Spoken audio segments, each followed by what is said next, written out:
Israel ने Hamas को पूरी तरह से अपने कब्जे में लेने का ऐलान कर दिया है और इसी कड़ी में इजरायली डिफेंस के 1 लाख जवान अब गाजा में जमीनी आक्रमण की तैयारी में हैं।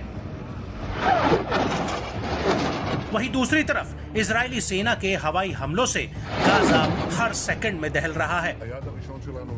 इजराइल के प्रधानमंत्री बेंजामिन नेतन्याहू ने ऐलान कर दिया है कि वो फिलिस्तीनी आतंकी संगठन हमास को खत्म कर देंगे। लेकिन इस सब के बीच हमास के एक वरिष्ठ अधिकारी अली बाराखे, जो लेबनान में निर्वासित हैं, उन्होंने इजराइल की इस कार्रवाई को लेकर बड़ा बयान दिया है।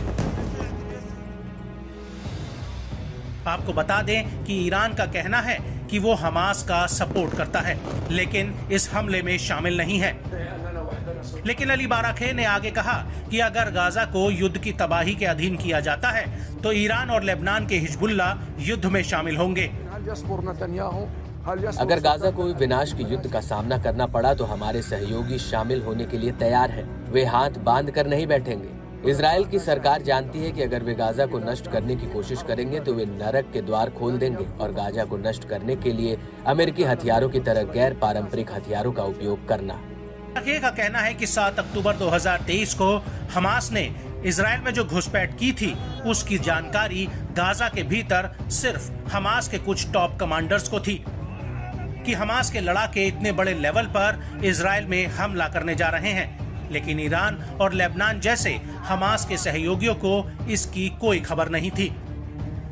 बाराके ने कहा कि हमास इजराइल और अमेरिका में बंधक अपने लोगों की रिहाई के बदले बंधकों का इस्तेमाल करेगा।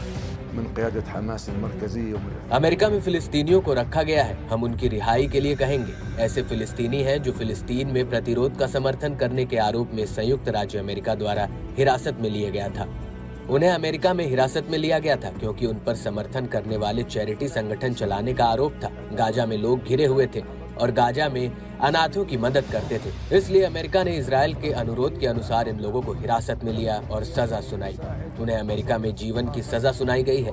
हम उन फिलिस्तीनियों की रिहाई के लिए कहेंगे और उनकी आजादी की मांग करना हमारा अधिकार है। उनका कहना है कि हमले की योजना हमास के दर्जन भर कमांडरों ने गाजा के भीतर बनाई थी और यहाँ तक कि इस हमले की टाइमिंग की जानकारी हमास के सबसे करीबी सहयोगियों तक को नहीं दी गई थी। हालांकि हमास के इस हमले के पीछे ईरान का हाथ होने को लेकर अली बाराके का कहना है कि ईरान के अधिकारियों ने हमास की कोई मदद नहीं की, या फिर पिछले हफ्ते बेरूत में हुई मीटिंग में इजराइल पर हमले को हरी झंडी देने वाली खबर भी गलत है।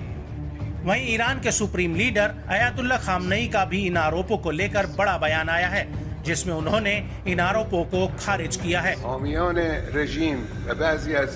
हम चतुर और बुद्धिमान योजनाकारों और बहादुर युवा फिलिस्तीनियों के माथे और बाहों को चूमते हैं। हमें उन पर गर्व है।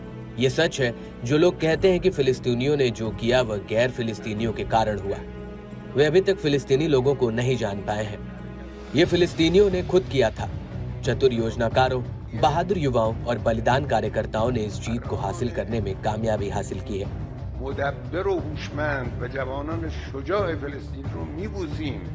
वहीं हमास के अधिकारी अली बाराके का कहना है कि इजराइल में घुसपैठ को लेकर हमास के सिर्फ कुछ कमांडरों को ही इस बात का पता था।